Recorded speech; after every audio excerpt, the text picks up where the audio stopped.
back to Literary Gladiators. This episode, we are your hosts yet again. Hi. Nicole, Christine, Charlie, and Josh. So, Rob, what are we talking about today? Frankenstein by Mary Shelley. Ah, I love it. Feels excited. And for those of you that have yet to read Frankenstein, it is nothing compared to the way that pop culture has portrayed it. Yeah, no, it's a completely different story, and it's amazing. Yeah. Mary Shelley wrote it when she was 18 years old, and you will never do anything with your life that's that good. So read it. So we have Young Frankenstein to reference. We're sorry, that's not what it was. No, nothing. It's like watching Romeo and It's pronounced Juliet. Frankenstein. Frankenstein, and I'm Ivor. So, Rob, what's our first question? Who's more monster, Victor or his creation? It's like asking what came first, the chicken or the egg. give me Viagra and then we'll find out. Oh, jeez. It's also similar to the monster is its own, it's a creation. Frankenstein had to be eccentric enough to put together these pieces like processed cheese. I like cheese. Me too. But cheese doesn't cause havoc in man. Cheese doesn't Typically, Not always. Does it just run their hamburger? unless you're lactose. But otherwise, I would say that while the monster may have physically been more of the monster, the mind behind it seemed to be the more monstrous. Because you're the one creating that thing. But I don't think it was intended to be a negative creation. I don't think he was trying to create. Good intentions. Yeah, it was like He probably didn't intend to be a monster. Yeah. The way that he tried to bring about something innovative, and instead. Oreos. I love cookies, you probably know that by now. Oreos. Meant for happiness. In the tongue. On the tongue. In the tongue. Yeah. No. Okay. And they're still meant to be happy. Yes, but if you're like me and you eat a whole sleeve of them, you're gonna regret it. So I see it as a comparison. And the moral to the story is, don't wolf down a sleeve of Oreos. Frankenstein is who's- not bad. He's misunderstood. He doesn't understand. He's misunderstood. He doesn't want to be what he is either. Could you imagine waking up and You- not even having your own body? You mean the monster? Monster. Yeah, Frankie. monster. Frankie. I feel bad. What's up, Frankie? I pity Frankie. I do. Well, I mean, if He was didn't drinking ask to probably. be that way. Yeah. And Victor, I don't think, wanted him to be that way either. So it's kind of like choosing the lesser of two evils when neither of them were supposed to be evil in the first place. Well, you gotta take what you got. I mean, really, when you know, push comes to shove, you gotta start doing something. Work with what you have. Evil monster? Awesome. Okay, next question. Going off of what Nicole said, the intention of the monster was not necessarily negative. It was meant to cheat death because his mother had died. What do you think Shelley's message was about playing God? Don't play with fate. Well, yeah, that, and I do think that I did a little research, and a lot of accounts say that this was inspired by her losing her baby. She had a stillborn, and that's what was apparently the inspiration for this. And I think it was her way of coping with the understanding that things happen for a reason, and no matter how much you might want for them to have gone differently, the alternate outcome may not have been better than the one that you got. So I think, her message is that even though it might seem nice to have this person back or be able to change the situation, it may not necessarily be what's meant to be. Oh, sorry. Oh, man, cookies. With regard to what Nicole said, you're not supposed to play with fate. And if you're religious or have a Christian background, you're not supposed to play with God's will. And Don't test them. On most occasions, if you try to do so, it's going to backfire. And on many occasions, you're portrayed as being a paganist, which is very often compared to work of the devil. As crazy as I am a Catholic, and I go to church every Sunday. I do work for my church. But one thing you never do is you never say, God, if you give me 1,000 Oreos, I'll end world. I'll get world peace. Just like you don't deal with the devil, you don't deal with Yeah, God you don't either. do That's that. not what it's It's about. not. That's not what faith is about. Go to ShopRite and get the Oreos. Reminds me of the Twilight Zone episode with the hypochondriac. What did you call me? Were you ever on the Twilight Zone? I don't think so. You're probably going to enter the Twilight Zone very shortly.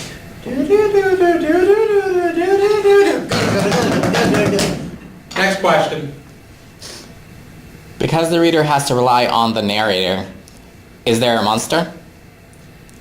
One of the most challenging parts of reading Frankenstein is the many narrators that have to do with at one point someone else is telling the story. Dr. Frankenstein actually tells the story. We even get a view from the monster too. I don't think that's what made it challenging for me. I think that's what encouraged my depth of perception about Frankenstein's circumstance. I think that if it were just told from one narrative perspective, I would think there was a monster. But because we got multiple viewpoints, you can kind of see the human in him, even though there isn't much. And I think that changed my reading of it greatly. The difference, but the one thing Mary Shelley does with Frankenstein is Frankenstein has a bit more of a humanistic quality to him, as opposed to the way that society has, the way that pop culture has made him. Yes, exactly, and that is what you were saying before, that it's not the same story when you read it, from its original to the perception you see of Frankenstein. He's not a mindless zombie-like monster that walks with his hands up, but he is. He does have a monstrous mind, but at the same time, there's a bit of sediment behind that. There's a bit of longing that just never, it's not able to come out. He terrorizes as opposed to... Again, I think he means to do good, and then it's like, but... It just wasn't his body, wasn't the only thing that was activated in this experiment. It activated a mental being, and there was no way. I mean, even in modern medicine, we know now how completely unpredictable the brain is and how hard it is to really ever know exactly what's going on beyond a certain point. It's the same case here. You can know that the arms are going to move up and down, and you're going to be able to chew and eat, and your stomach's going to digest the food, but you can't predict what's going to happen up there. That's also the start of the major scientific uprise that authors very often pointed at. Is science the direction that we want to head? What would you consider being like the monster then? Would you consider the body, or was it like what part of the monster is technically the monster? If it's very unpredictable, do you blame the brain, or do you just blame like the combination? Probably elements of everything. Yeah. I blame the brain entirely, I think, because it doesn't matter what size or shape you are if you're able to control it and True. harness all of that. T-Rexes could have been good people, dinosaurs. We don't know. Barney the dinosaur, he was a great person. You know what I'm saying? Barney the it's not a dinosaur, size thing, good it's not. person, you gotta be out of your mind. Barney was kind of creepy. Not that I watched it or anything. But I think that if he wasn't so mentally off, then he would have been able to be a functioning being, not necessarily person, not necessarily, a member of society, but he wouldn't have been the destructive mess that he became if something wasn't off. Okay. Going off the psychological perspective, is Victor real? Yes, I want to say yes. I think he is. He's a human. He has the human flaw. Hubris? There is a theory out there that Victor is a figment of Robert's imagination. Oh. Robin's imagination. I don't know. I don't know if I buy that. I really don't. I think that Victor would. I think he served the purpose that he served for the story, and that was it. I agree with Nicole on that end. I second that motion. I want to say he's physical. I don't know. I think it's crazy. Like I really want to say he's there. I might have to read it a second or third time to get that perspective. Most of us have to reread those novels such as Frankenstein. When the new theory comes out, you usually have to then go back, and then you've got to start highlighting, you've got to start looking over it again in a different light. And a theory is just something that somebody brings up, and then others Multiple people say it, yeah. Mhm. Okay. Would you say this is a story of denied sexuality? There really isn't much of a notion toward sexuality. The feminine role is very much limited. But I think what you have to consider is that despite the feminine role being limited, it is a female author. So it's not a male perspective coming in and dominating the story with male roles. It's a woman coming in and writing the story how she best felt it should be written. And if she felt that there weren't a broad enough need for female characters, then, I don't think that's necessarily a sexist opinion. I think it's just how the story was written. And she's also contending with the era.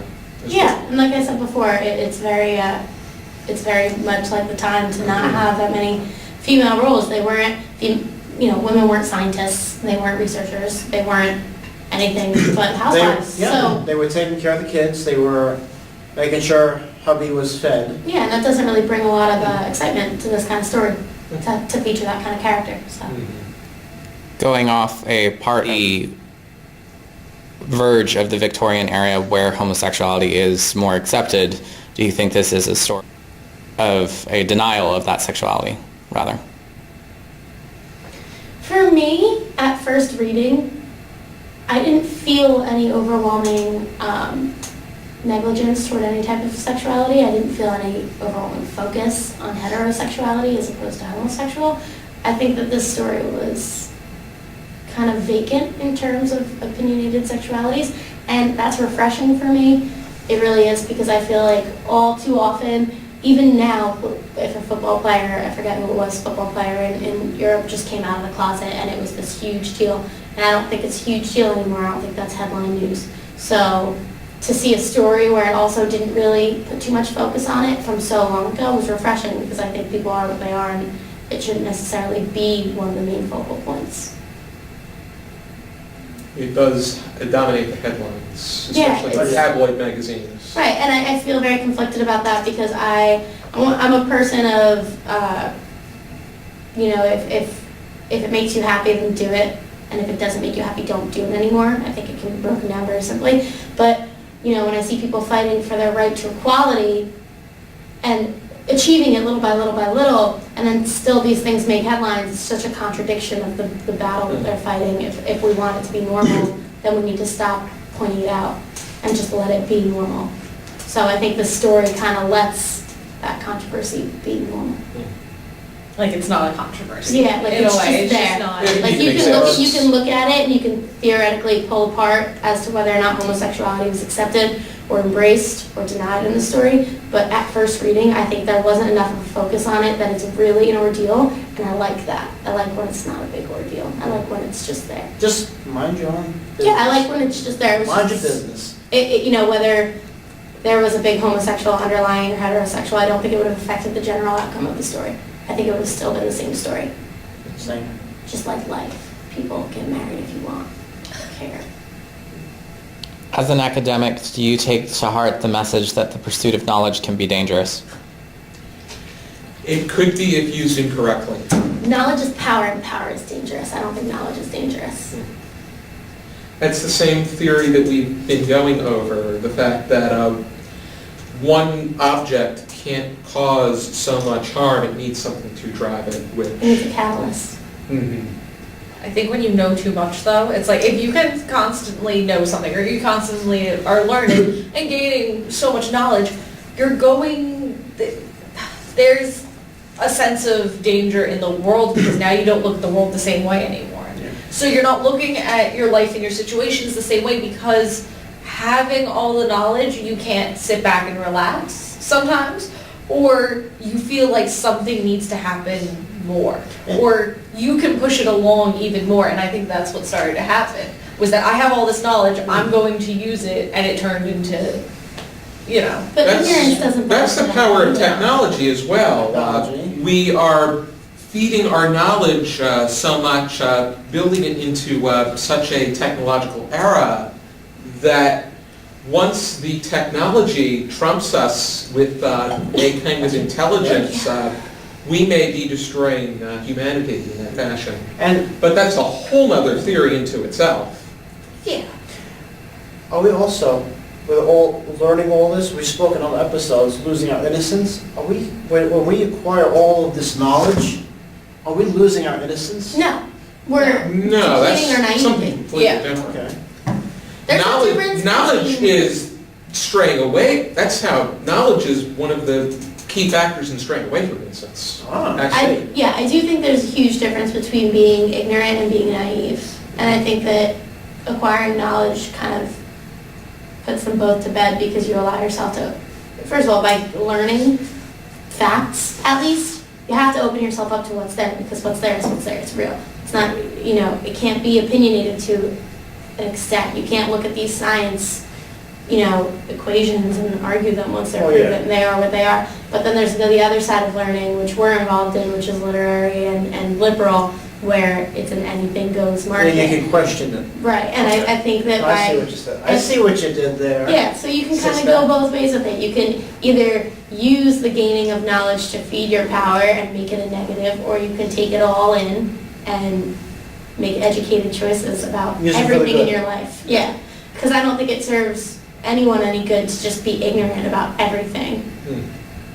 I think also that the way usually these horror stories or these mishaps happen is a scientist, a doctor, someone well off in higher education and well-renowned, kind of Faustian in a way, like getting so much knowledge, kind of like you don't know what to do with it anymore, and you feel like you've kind of achieved everything, and I feel like the mad scientists and everyone, that kind of stereotype is something that they achieve all of everything else, like everything that has been done, and then they want to put out, something grand and something. there are people that want to work toward immortality, which the advancement in knowledge may lead up to, but I think also it's not even just immortality, but a mad scientist creates something because he wants to add to something. He wants to add to the knowledge in the world, and it usually goes wrong because they're kind of drunk with knowledge and kind of playing God in a way with their power. that's eccentricity. Yeah.